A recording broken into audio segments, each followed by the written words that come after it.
kujaribiwa ni sehemu. Na uzuri Yesu alikuwa hakuacha kuwaonya kila aliposimama kwa fundisho. Aliwaambia safari hii ni safari ngumu. Aliwaambia ukweli. Haleluya kanisa. Ndio maana hakuna kitu kizuri kama kujua nini ukweli. Yesu hakuwapa injili laini kwamba labda mkinifuata mimi mtakuwa watu wa namna hii ama mtakuwa matajiri sana. Hakuambia, bali aliwaonya kwa habari ya kujaribiwa. Aliwaonya kwamba hii imani, aliwaambia kabisa kwamba ingieni katika mlango ulio mwembamba. Jina la Bwana libarikiwe sana. Akibainisha kwamba hiyo njia ambayo ni nyembamba ni njia ambayo imesongwa, ina vita. Kwa hiyo wakati wanakutana na yale majaribu hawakuteteleka, kwa sababu Yesu alishawawekea msingi ndani yao. Jina la Bwana libarikiwe sana. Ndio maana usipende injili laini ambayo inakubembeleza. Hiyo wakati wa shida utakapofika haitakusaidia. Utakosa msimamo. Haleluya. Lakini kama unapewa injili ngumu, injili ambayo inakutengeneza kiroho, hiyo wakati wa shida utakapofika itakusaidia. Itakutia nguvu. Bwana Yesu asifiwe. Kwa hiyo wewe Herode alikuwa anaangalia wale ambao ni baadhi, aliangalia wale ambao ni nguzo. Unapotaka kuangusha jengo, huwezi kuanzia kwenye mabati. Bwana Yesu asifiwe. Lazima uangalie nguzo ambazo zimeshikilia hilo jengo. Ukipiga zile, jengo linashuka. Ndicho alichokifanya Herode. Herode alikuwa anatumika na shetani. Lakini pamoja na yale, hawa wanafunzi walivumilia zile dhiki mpaka mauti unawafika, hawakuwahi kumkana Yesu. Jina la Bwana libarikiwe sana. Sasa jiangalie wewe unapitia nini na hao mitume walipitia nini. Alafu wewe unamwacha Yesu kwa sababu ya vijaribu vidogo. Fikiria mtu unauawa hivi kwa upanga, yani ni mzima, alafu mtu anakuua hivi, unajiangalia. Unasikilizia maumivu mpaka unakata roho. Si wao tu, kuna wengine walichinjwa na misumeno. Yesu amsaidie sana. Kakatwa na msumeno kama unakata mbao. Unasikilizia maumivu mpaka unakata roho kabisa. Lakini bado unasema Yesu ni Bwana. Sasa wa leo tumekuwa dhaifu kupita maelezo. Sema Yesu tusaidie. Sema tena Yesu tusaidie. Jaribu dogo tu la njaa mtu linamhamisha kwa Mungu, yani anapoteana kabisa. Linamtoa kwenye mstari. Jaribu la njaa, amekosa tu hela kula. Anaamua kufanya njia yoyote ili apate chakula, hata kwa kusema uongo. Unapofanya hivyo, yani wewe kwenye imani unaonekana ni mdogo sana. Yesu atusaidie sana. Bwana Yesu asifiwe sana. Unaonekana kwenye imani, yani wewe ni kadogo, yani imani hamna ndani yako. Kwa hiyo leo kama watasimama kina Paulo, kina Petro, walioyapitia na sisi tunayoyapitia, yani hatuwafikii hata theluthi. Lakini kwa nini wenzetu waliweza? Kwa nini wenzetu walivumilia na bado walimshikilia Yesu mpaka mwisho? Si leo tunacheza na neema ya Mungu. Sema Yesu tusaidie. Ayubu 1 kuanzia mstari wa kwanza tusome hapa.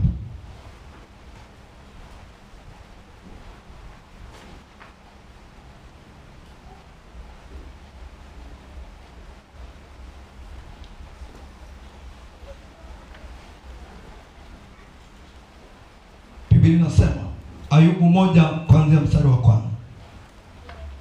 Palikuwa na mtu katika nchi ya Usi, jina lake alikuwa akiitwa Ayubu. Mtu huyo alikuwa mkamilifu na mwelekevu. Ni mmoja aliyemcha Mungu na kuepukana na uovu. Kisha walizaliwa kwake wana 7 na binti 3. Mali yake nayo yalikuwa ni kondoo 7,000 na ngamia 3,000 na jozi za ng'ombe 500 na punda wake 500 na watu wa nyumbani wengi sana. Basi hivi mtu huyo alikuwa ni mkuu sana kuliko watu wote wa upande wa mashariki. Twende mstari wa 8. Anasema, kisha Bwana akamuuliza Shetani, je, umemwangalia huyo mtumishi wangu Ayubu? Kwa kuwa hapana mmoja aliye kama yeye duniani, mtu mkamilifu na mwelekevu, mwenye kumcha Mungu na kuepukana na uovu. Ndipo Shetani akamjibu Bwana na kusema, je, huyo Ayubu yuamcha Bwana bure? Wewe hukumzingira kwa ukingo pande zote, pamoja na nyumba yake na vitu vyote alivyo navyo. Kazi za mikono yake umezibarikia, nayo mali yake imeongezeka katika nchi. Lakini nyosha mkono wako sasa uyaguse hayo yote alionayo, naye atakukufuru mbele za uso wako. Bwana akamwambia Shetani, tazama, yote alionayo yamo katika uwezo wako, lakini usinyoshe mkono wako juu yake yeye mwenyewe. Basi Shetani akatoka mbele za uso wa Bwana. Jina la Bwana bariki sana. Bwana Yesu asifiwe. Anasema huyu mtu, anasema palikuwa na mtu katika nchi ya Usi, jina lake alikuwa anaitwa Ayubu. Haleluya. Sifa za Ayubu, kwanza alikuwa ni mcha Mungu, lakini pia Biblia inasema aliepukana na uovu wa kila aina. Bwana asifiwe sana. Lakini pia alikuwa ni mwelekevu. Biblia inasema hakuna aliye mkamilifu duniani kama Ayubu. Kwa hiyo tunaona kwamba majaribu yanapompata mtu hayampati kwa sababu ya dhambi. Haleluya kanisa. Unapopitia jaribu usije ukasema kwamba labda nimemkosea Mungu mahali. Ayubu alikuwa ni mtakatifu. Ayubu alikuwa ameepukana na uovu wa kila namna. Alikuwa ni mcha Mungu. Lakini tunaona kwamba wakati wana wa Ayubu wamejihuzurisha mbele za Mungu, huyu Shetani akawepo katikati. Halafu Mungu na Shetani wakakutana. Mungu anajivunia Ayubu. Anamuuliza, umemwona? Bwana Yesu asifiwe sana. Unajisikiaje Mungu anajivunia wewe? Umemwona mtumishi wangu Ayubu, namna anavyonipenda, namna anavyonitumikia? Shetani akaona wivu. Lakini Shetani anamwambia Bwana, huyo Ayubu anakupenda kwa sababu umembariki. Anakupenda kwa sababu umemzingira kila upande. Mungu anasema hapana, sio hivyo. Ayubu ananipenda kwa moyo wake wote. Bwana Yesu asifiwe. Kwa nini Shetani anamwambia Mungu kwamba Ayubu anampenda Mungu? Kwa sababu amembariki. Ndivyo Wakristo wengi leo walivyo. Haleluya kanisa. Wengi wanampenda Mungu kwa sababu kila kitu kinaenda vizuri. Jina la Bwana beke sana. Akienda kwenye ndoa yake amekaa vizuri, akienda kwa watoto amekaa vizuri, akienda kwenye utume kila kitu kinaenda vizuri. Hapo anajitahidi, anajionyesha kwamba anampenda Mungu, lakini hivyo vikiondoka na yeye anaondoka kwa Mungu. Kwa hiyo Shetani alifikiria Ayubu na yeye ni miongoni mwa hao watu, lakini Mungu anamwambia hapana, Ayubu ananipenda. Sasa ili ujue kwamba Ayubu ananipenda, na kuruhusu nenda karibu hivyo vitu vyote ambavyo nafikiri. Kwa hivyo Ayubu ananipenda. Ayubu, Shetani akaenda kufanya hiyo kazi. Haleluya kanisa. Ayubu alipokea ndani ya siku moja, alikuta kila kitu kimeharibika. Wafanyakazi wameharibiwa, watoto wote wamekufa, mifugo yake yote imetekwa, imeenda. Mke wake naye akaondoka. Haleluya kanisa. Mwisho wa siku yeye mwenyewe akaharibiwa, mwili wake akapigwa majipu kila mahali. Alikuwa hawezi kukaa, hawezi kulala. Yaani muda wote ni mahangaiko, mwili mzima ni vidonda. Bwana Yesu asifiwe sana. Lakini cha ajabu Ayubu anasema Bwana alitoa na Bwana ametoa. Jina lake libarikiwe. Kwa hiyo pale Mungu alitaka kuthibitisha ama kumthibitishia Shetani kwamba Ayubu ananipenda, sio kwa sababu nimembariki, sio kwa sababu ana afya nzuri, sio kwa sababu ana watoto wazuri, sio kwa sababu ni tajiri. Hapana, ananipenda kwa moyo wake wote. Bwana Yesu asifiwe. Kwa hiyo majaribu yanakuja ili kutupima tunampendaje huyu Mungu wetu, tunamthamini vipi, tunamchukuliaje kwenye maisha yetu. Haleluya kanisa. Kwa hiyo ukisoma kuendelea hapo chini utaona mapigo yaliingia dabo kwa Ayubu. Alijikuta anapokea taarifa mbaya mfululizo. kila kitu kimeharibika. Haleluya, Bwana Yesu asifiwe sana. Kwa hiyo hayo majira yapo kwa kila mtu ambaye anamcha Mungu katika roho na kweli. Majaribu hayampati mtu ambaye ni mtenda dhambi, ambaye ana michangano. Amina. Ukiona una michanganyo alafu unapitia wakati mgumu, ujue hapo ni shetani anakushughulikia, wala Mungu hahusiki. Amina. Na anakushughulikia kwa sababu wewe mwenyewe ni mzembe. Unampa ibilisi nafasi kwenye maisha yako. Majaribu ninayozungumzia hapa ni kwa wale wacha Mungu kama Ayubu. Ayubu alikuwa na sifa zote za kuitwa mtumishi wa Mungu. Haleluya. Anasema akuwepo mtakatifu kama Ayubu katika kipindi kile. Mungu aliona duniani kote Ayubu peke yake ndiye aliyemkamilifu. Bwana Yesu asifiwe sana. Ndio maana usije ukahalalisha kwamba hili ni jaribu wakati unajua kabisa maisha yako ni ya mchangano. Amina, watumishi wa Bwana. Lazima utofautishe jaribu na uonevu wa adui ama utendaji wa adui kwa sababu ya umempa nafasi. Jaribu linawapata watakatifu. Bwana Yesu asifiwe sana. Jaribu linawapata watu wacha Mungu walio wakamilifu. Hao ndio wakipitia mabaya tunasema hili ni jaribu. Bwana Yesu asifiwe sana. Haleluya, watumishi wa Bwana.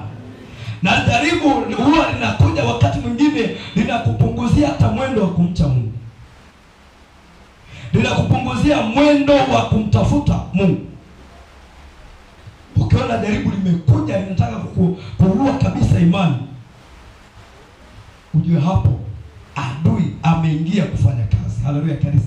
Anakutikisa wewe unampenda Mungu ama umpenda. Tunaelewana vizuri? Ndio maana wakati wa majaribu hata kama umebanwa kiasi gani, lazima ujifunze kunyenyekea chini ya mkono wa Mungu. Lazima umkabidhi Mungu maisha yako. Umkabidhi Mungu ile jaribu, mwambie Mungu akutie nguvu uweze kulishinda. Usiseme Mungu liondoe. Bwana Yesu asifiwe sana. Jaribu sio la kulifukuza. Amina. Fikiria wewe labda wewe upo form 4 unakimbia chumba cha mtihani ule wa mwisho ambao utakufanya uende hatua inayofuata. Manake hutaweza kwenda usipofanya nini? Huo mtihani. Bwana Yesu asifiwe sana. Majaribu huwa hatuyafukuzi. Unasema toka jaribu toka, hatufukuzi tu. Huwa tunaomba Mungu atusaidie. Amina. Tunamwomba Mungu atutie nguvu tuweze kupita salama bila imani yetu kufa. Bwana Yesu asifiwe sana. Haleluya kanisa. Ndio maana Yesu alikuwa anaenda kuomba, alikuwa anamwambia Mungu ikiwezekana kikombe hiki kiniepuke, lakini si kama mimi nitakaa bali kama wewe. Alimwambia Mungu mapenzi yako yatimizwe. Haleluya. Wakati anaomba machozi ya damu yakatoka, alafu malaika wa Bwana wakashuka wakamtia nguvu. Bwana Yesu asifiwe sana.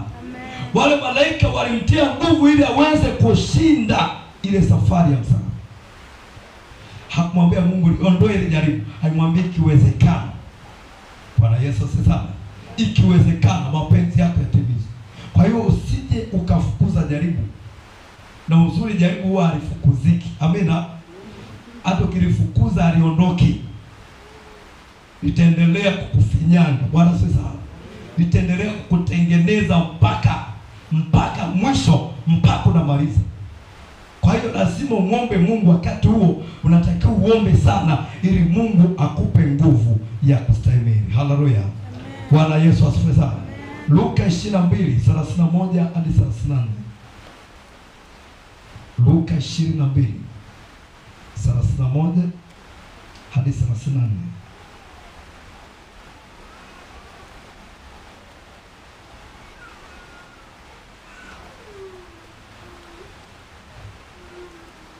Biblia inasema, akasema, Simoni, Simoni, tazama shetani amewataka ninyi apate kuwapepeta kama vile ngano, lakini nimekuombea wewe ili imani yako isitindike, na utakapoongoka waimarishe ndugu zako. Akamwambia, Bwana, niwapo pamoja nawe, mimi ni tayari kwenda gerezani au hata kifoni. Akasema, nakwambia Petro, jogoo hata wika leo kabla wewe hujanikana mara 3 ya kuwa hunijui. Bwana Yesu asifiwe sana. Bwana asifiwe, watumishi wa Bwana. Yesu anamuita Simoni, Simoni, Simoni, tazama shetani amewataka nie. Anataka kuwapepeta kama nini? Anasema kama ngano, kama mchere. Haleluya kanisa. Anataka wapepete kama vile mtu anavyopepeta ngano.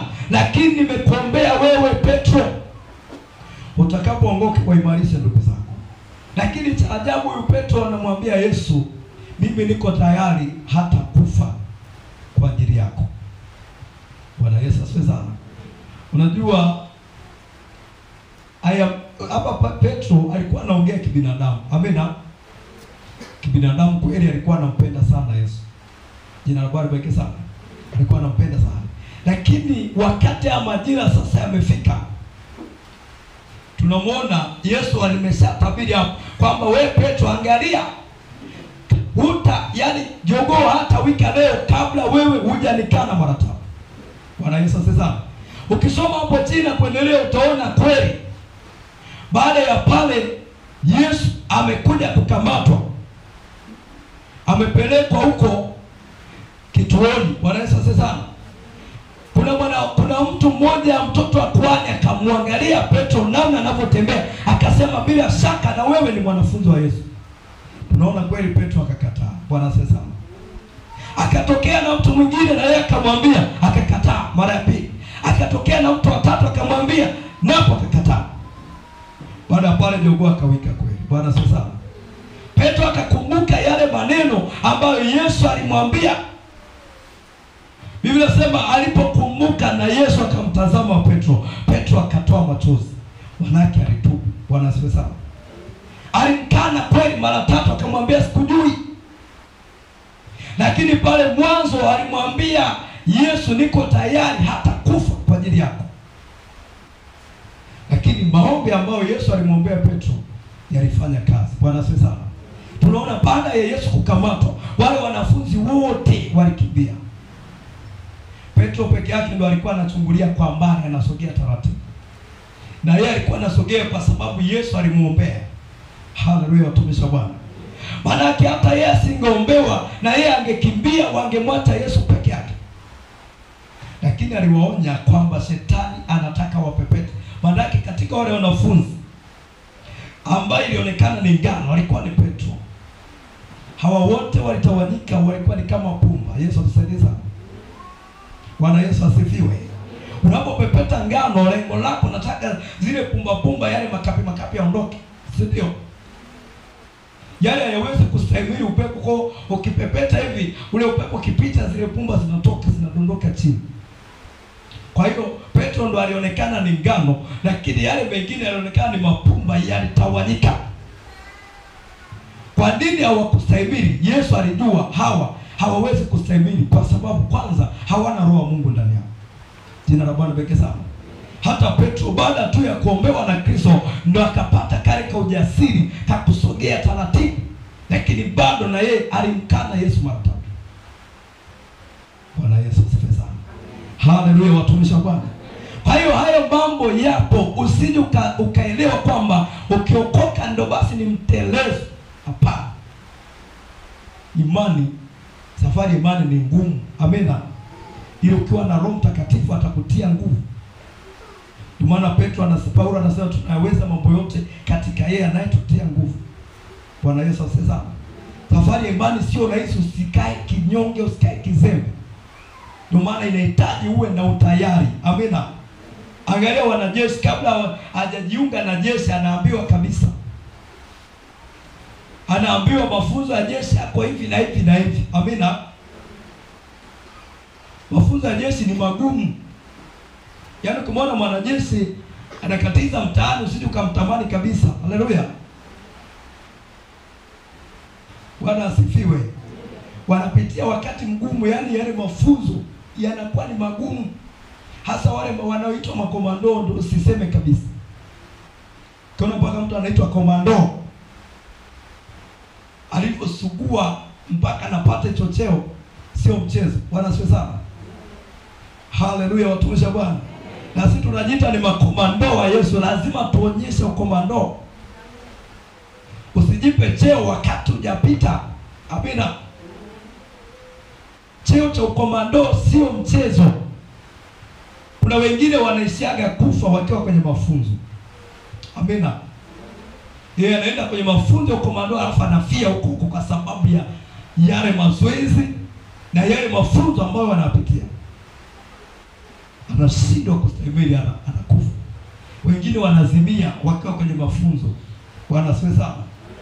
Wanaokota wanapeleka huko hospitali. Akizinduka kesho safari inaendelea. Bwana asifiwe sana. Ndio maana hawakuingizi jeshi mpaka upime afya. Amina. Mpaka uhakikishe afya yako ikoje. Je, uko vizuri? Utaweza kustahimili? Bwana asifiwe sana. Wakiona afya yako ni mgogoro, wanakwambia uwezi. Wanakunyima nafasi. Kwa sababu kiingia kwa unaweza ukafa. Kama tunaelewana tupungiane mikono. Bwana asifiwe sana. Haleluya, watumishi wa Bwana. Kwa hiyo hata imani iko hivyo. Huku ni kufa na kupona. Amina. Uwe tayari kufa na kupona kwa ajili ya Yesu. Ndio maana nasema uwe mwaminifu ikibidi hata kufa, katika Ufunuo 1:10. Uwe mwaminifu ikikubidi hata kufa. Haleluya kanisa. Amen. Maana yake ni njia ambayo tunatoa maamuzi, yani tunajitoa mwanga. Kwamba lolote likitokea mimi Yesu simwachi. Haleluya kanisa. Bwana Yesu asifiwe sana. Hasa mbona wengine wanamsaliti Yesu kwa vitu vidogo? Unaona hapa nisipojiongeza hapa nisipojiongeza, huko kujiongeza naye kupewa akili kujiongeza nani? Shetani. Mbona ujiongeze sasa kwa njia njema? Unajiongeza kwa njia ya uovu. Mwisho wa siku unamsaliti Yesu. Bwana Yesu asifiwe sana. Haleluya, watumishi wa Bwana. Kwa hiyo wengi mahusiano yao na Mungu huwa yanakata hapa kwenye kujaribiwa. Na Mungu ni mwaminifu, anaporuhusu jaribu, anasema linaendana na wewe. Amina. Anahakikisha kwamba ili unaweza kulishinda. Sasa kwa nini watu wanashindwa wakati Mungu ameshalikadiria kwamba huyu ataweza, huyu atastahimili? Ni uzembe. Bwana asifiwe sana. Ni ile kutamani kutatua majaribu kwa njia ya akili yako. Jaribu likija acha likupepete. Bwana asifiwe sana. Usijaribu kuforce kutafuta utatuzi ama suluhisho kwa namna nyingine. Lazima ukae, kama ni jaribu la njaa, tulia likupige. Haleluya. Mungu atakuwa anafanya njia, utakuwa unakula, lakini utabanwa, lazima uvite. Tunaelewana vizuri watumishi wa Bwana. Kwa hiyo usije ukaanza kusolve kwa akili. Kumbuka lile linakuwa limekuja kiroho. Na shetani pale anakuwa macho, anakuangalia, na Mungu anakuangalia. Shetani anamwambia Mungu, tuone kama wewe mtu kweli anakupenda. Anashangaa kweli wewe huyo unaingia chochoro, unaanza kufanya vitu vya ajabu. Shetani anajitwalia. Mungu hawezi kubishana kwa sababu anaona kabisa wewe tayari umeshakubali kushindwa. Bwana Yesu asifiwe sana. Haleluya, tumisha Bwana. Majaribu yasikutoe kwa Mungu. Hata kama unapitia wakati mgumu, jikabidhi kwa Mungu. Biblia inasema Yesu wakati wa mwili wake, Bwana asifiwe sana, alimtolea Mungu ibada na shukrani, awezaye kumwokoa katika ile hali aliyokuwa anapitia. Akalia sana, akatoa mpaka machozi ya damu. Jina la Bwana liweke sana. Alikuwa anamuomba Mungu amtie nguvu, ampe maarifa, ampe ufahamu namna gani atashinda. Hakuna kitu kibaya kama unajua kabisa baada ya muda fulani nakufa. Tena nakufa kwa kuuliwa, kwa mateso. Haleluya kanisa. Mfano wewe upo gerezani, unasikia baada ya risali moja utahukumiwa kunyongwa. Sijui yani hali yako lazima iwe ni mbaya sana. Bwana sasa, hakuna kitu kinatisha kama mauti. Ndio maana mtu akiumwa tu kidogo anaanza kuhofu kufa. Haleluya. Sema hapa kinachofuata ni kufa. Kwa muda wote anawaza mauti, anaona kufa. Sasa wewe unapewa taarifa kabisa, ama unajua kabisa baada ya muda fulani nauliwa, napigwa mawe, ama nachinjwa, ama napigwa na fimbo, ama natandikwa bakora kwa kufu, kwa kuteswa. Unaona kabisa Yesu alikuwa katika mazingira magumu sana. Bwana sasa, kilichomsaidia ni yale maombi aliyoomba. Hata machozi ya damu yakatoka, malaika wakashuka, wakampa nguvu. Haleluya. Wakamuongezea nguvu, akaweza kusaidia. Kwa hiyo na wewe unapopitia wakati huo, ndio wakati sahihi wa kujinyenyekeza kwa Mungu. Sasa wengine wanasema kipindi hiki ngoja nitulie, hata ibadani siendi. Unapofanya hivyo unajimaliza mwenyewe. Bwana Yesu asifiwe sana. Haleluya, tumisha Bwana. Ndio maana tunasema hata wakati mambo yamekaa vizuri, unatakiwa uwe muombaji. Amina. Yesu anawaambia wanafunzi, ombeni msije mkaingia wapi? Majaribuni. Wakati anawaambia, walikuwa hawapo kwenye majaribu. Walikuwa katika amani. Amina. Walikuwa katika shwari kuu, walikuwa wametulia, kila kitu kimekaa vizuri. Lakini anawaonya kwamba saizi mna amani, saizi mambo yanaenda vizuri, ombeni msije mkaingia. Anawapeleka kuomba, wanalala. Bwana Yesu asifiwe sana. Anawapeleka kuomba, wanasinzia. Akamchukua Petro na Yakobo na Yohana wakaenda kuomba. Na tunaona hao ndio Herode pia aliwakamata, hao ambao Yesu aliwachagua kwenda nao kuomba. Hao Herode ndio walikuwa wa kwanza kuwaua. Bwana Yesu asifiwe sana. Kwa nini? Walikuwa na kitu cha kimungu kwa ajili ya kanisa ndani yao. Kwa hiyo shetani hapambani na mtu bure. Amina. Ukiona adui anakuandama sana, ujue ndani yako kuna kitu cha kimungu. Jina la Bwana pekee sana. Kwa hiyo anakuinulia lile ili akiharibu hicho kitu kilichoko ndani yako. Anataka kiangamie, kisiweze kutumika, kisiweze kumpa Mungu tukufu wake. Bwana Yesu asifiwe sana. Haleluya, watumishi wa Bwana. Kwa hiyo ukiwa katika swali kuu, hapo ndo wakati wa kuwekeza hazina ya maombi. Kumbuka maombi, Daudi anasema kikombe changu kinafurika. Anazungumzia kikombe cha maombi, kimejaa maombi. Haleluya. Manake mbele za Mungu kikombe cha Daudi kimejaa maombi. Manake yeye alikuwa anaomba wakati wa shida alikuwa anaomba. Sasa wewe mambo yakiwa vizuri, kuomba uombi, ndio unakuwa mkame. Yaani hata ukisema uombe dakika 5 uwezi. Umeshibisha mwili wako umeridhika. Sema Yesu tusaidie. Sema tena Yesu tusaidie. Kwa hiyo unapokuwa unaomba wakati wa amani, yale maombi yanakuwa ni hazina. Haleluya. Yesu anajua kuna majaribu yanakuja, yanakuwa ni mazito sana, ambayo yanaweza kukupelekea hata ushindwe kuomba. Amina. Kuna jaribu linaweza likakutikisa, yani hata kuomba kwa uwezi. Sasa hapo kama ulikuwa sio muombaji wakati wa amani, hapo ndo unaweza ukapoteana. Haleluya. Mungu anapoagiza tuombe, sio kwamba na shida na maombi yetu, sio kwamba na haja na maombi yetu, ni kwa ajili ya faida yetu. Bwana asifiwe sana. Yale maombi yatakusaidia mwenyewe baadaye. Kwa sababu ukasema mimi siombe leo, nimechoka, umkomoe mtu, unajikomoa mwenyewe. Leo ni mkesha, siendi, mimi nalala, kuna mvua, kuna baridi, unajifunika. Usifikirie kwamba unamkomesha mtu.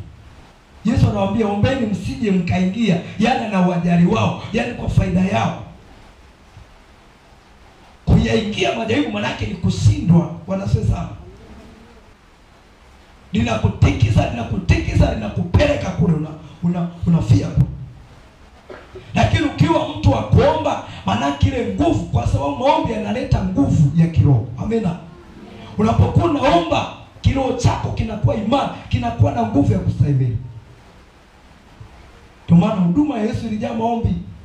Alijua bila maombi sitaweza. Bwana Yesu asifiwe sana.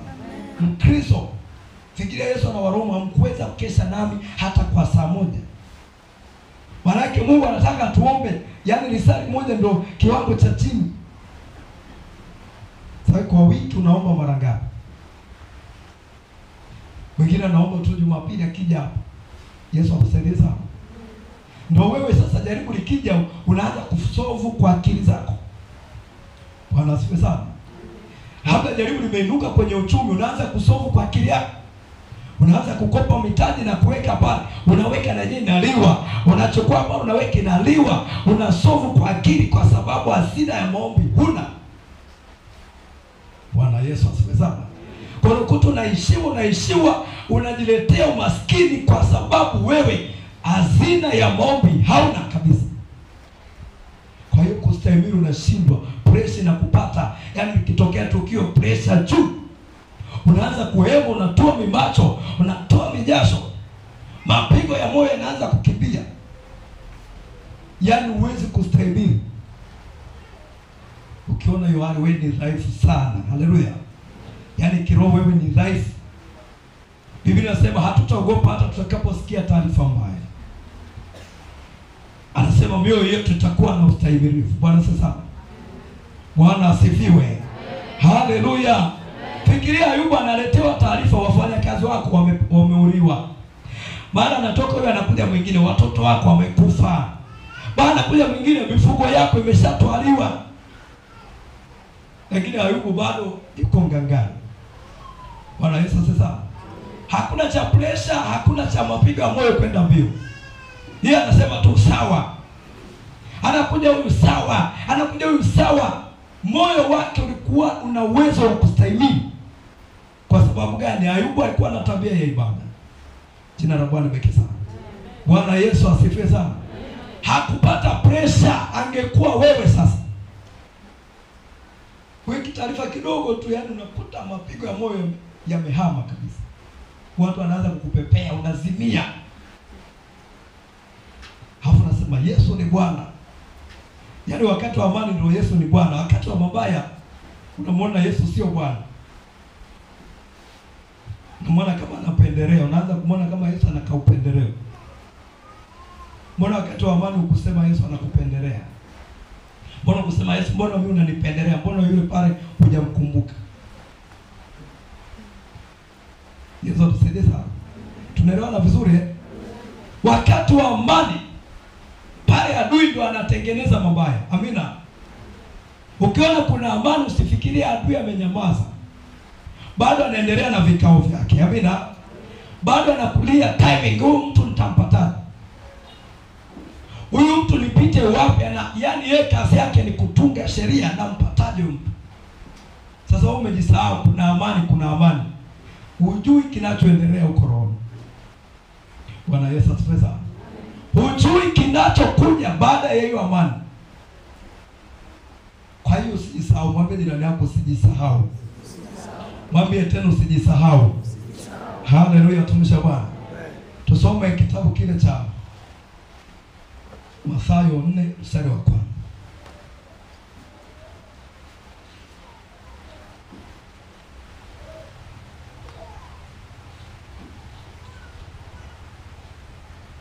Mathayo 4 mstari wa 1.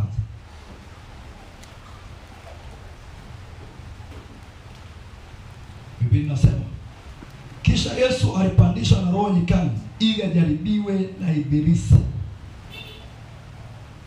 Kisha Yesu alipandishwa na Roho nyikani ili ajaribiwe na Ibilisi. Haleluya kanisa. Yaani Roho Mtakatifu kampandisha Yesu mlimani kwa lengo la nini? Ajaribiwe. Sasa wewe jaribu linaweza likakupata ukaanza kumlalamikia Mungu. Kwa nini Yesu alitakiwa ajaribiwe? Itakuwa lazima apitie pale ili apimwe namna alivyojidhatiti katika hiyo safari ya kumkomboa mwanadamu. Bwana sasa. Kwa maana Yesu anaitwa Adamu wa pili. Amina. Adamu wa kwanza ni yule aliyeasi. Yesu anaitwa ni Adamu wa pili. Adamu pia kuzaliwa na baba. Amina. Wala mama, ila aliumbwa na Mungu. Yeye ndio mzaliwa wa kwanza. Jina la Bwana libarikiwe sana. Lakini huyu mzaliwa wetu wa kwanza ambaye ni Adamu wa kwanza aliharibika. Amina. Kwa ikabidi aje Adamu wa pili. Kwa hiyo Adamu wa kwanza na yeye alijaribiwa lakini akaanguka. Bwana Yesu asifiwe. Baada ya kuanguka yule Adamu wa kwanza ikabidi aje Adamu wa pili ambaye ni Yesu. Kwa hiyo nyoka yule ambaye alimwendea Adamu akamjaribu akaanguka, nyoka yule yule akamwendea na Yesu. Bwana asifiwe sana. Kusoma hapo chini utaona kwamba kisha Ibilisi akamtokea, akaanza kusema, kila niwe mwana wa Mungu fanya hiki, kama ni mwana wa Mungu geuza hiki. Tunaona pale Roho ndiye aliyempandisha Yesu nyikani ili ajaribiwe. Jina la Bwana pekee sana.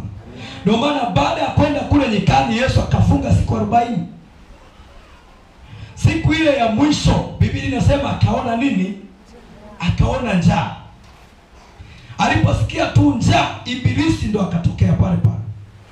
Anasema Yesu ameshamaliza mfungo wa siku 40. Kwa hiyo ana njaa. Kwa tumjaribu kwa njia ya chakula hicho hicho. Bwana sasa. Haleluya. Shetani anakujiria kulingana na mazingira uliopo. Amina. Yesu alikuwa katika mazingira ya njaa. Biblia inasema aliona njaa. Kwa adui akamletea chakula, yaani akamletea maarifa ili atengeneze nini? Chakula. Anamwambia geuzo ili jiwe liwe mkate. Kisha ule ili hiyo njaa ifanyeje? Itulie. Ndio maana sio kila maarifa yanayokujia kichwani mwako ama kila wazo linalokuja ni la Mungu, mengine sio ya Mungu. Haleluya. Haleluya. Unaweza kuwa unapitia jambo fulani alafu wazo linakujilia la kusolve hilo jambo kwa namna fulani. Lazima uhakikishe kwamba hili ni Mungu ama ni adui. Haleluya. Unaweza kuwa upo kwenye kipindi kigumu, ndoa yako inasumbua, mara anatokea mtu anakuambia yani kuna mganga kiboko. Yaani mimi ndoa yako ilikuwa inanisumbua nilipoenda. Sasa hizi mume wangu kila ninachomwambia ananisikiliza. Yesu atusaidie sana. Kila ninachomwambia ananisikiliza, yule mganga kiboko. Unaanza kuingiza kaimani kidogo. Kwa sababu unajua mwenyewe ngumi unazopata huko ndani. Haleluya. Sema sasa hizi ngumi nitaendelea nazo mpaka lini? Acha tu na mimi nijitenge niende, alafu nitaendelea kwenda kwenye maombi. Yesu atusaidie sana. Bwana asifiwe. Amen. Kumbe mwenzako kamzezeta mume wake. Kasa mzezeta yani kama ni zombie, analiendesha anavyojua mwenyewe. Sasa unaenda bila kufikiria madhara ambayo yatafuata baadaye. Mganga ukimkaribisha kwenye maisha yako, umemkaribisha kwenye kizazi chako chote. Amina. Bwana Yesu asifiwe sana. Ukiingiza mambo ya ushirikina nyumbani mwako, ujue hayo mambo yatafuatilia mpaka watoto wako, mpaka wajukuu, mpaka vitukuu. Hilo agano litaendelea kudumu. Yesu atusaidie sana. Wewe unaweza kusema naenda tu leo mtakuwa tumemalizana leo mganga, lakini hayaondokagi. Amina. Kwa hiyo unaanza kuangalia kwamba maandiko yanasema jisaidie na mimi nitakusaidia. Unajiingiza kule alafu ndoa yako unaanza kumwona mume wako ametulia, lakini hajatulizwa na Mungu. Yaani ushamzezeta. Tunaelewana vizuri? Kwa hiyo Yesu alikuwa katika mazingira ya njaa, alikuwa anaumwa njaa. Shetani anamwambia geuza ili jiwe liwe mkate. Angeweza kusema huyu atakuwa ni Mungu, kaona njaa nilionayo. Au unaweza kuwa una uhitaji wa msingi wa biashara, likatokea ile jamaa linasema nakupa. Ulijui wala alikujui. Yesu tusaidie sana. Tunatakiwa tuwe makini sana, kwa sababu unapoomba kitu kwa Mungu, Mungu ana uwezo wa kujibu. Amina. Lakini pia kuna yale shetani anaangalia, anakupimia hapo hapo. Anajua wakati unapitia kitu fulani, kwa anakuja kupitia hayo mazingira ambayo unayapitia. Anakuja kama malaika wa nuru kuleta msaada, lakini sio wa kimungu. Tunaelewana vizuri? Angalia Ibrahimu ameahidiwa kwamba atapewa Isaka. Lakini tunaona Sara uvumilivu kamshinda. Amina. Asema pengine wewe Ibrahimu hujamuelewa Mungu, pengine Mungu anataka kuingie kwa mjakazi. Hilo wazo alikuwa la kimungu. Wanasema ndio maana wakati amezaliwa Ishmaeli kwa Hajiri, Mungu akasema huyo sio, lazima Isaka azaliwe kupitia Sara. Bwana Yesu asifiwe. Kwa hiyo shetani anakujiria kupitia mazingira ambayo unayapitia. Ndio maana unatakiwa kuwa makini sana. Kwa hiyo yako majaribu ya namna hiyo ya kukuangusha. Amina kanisa.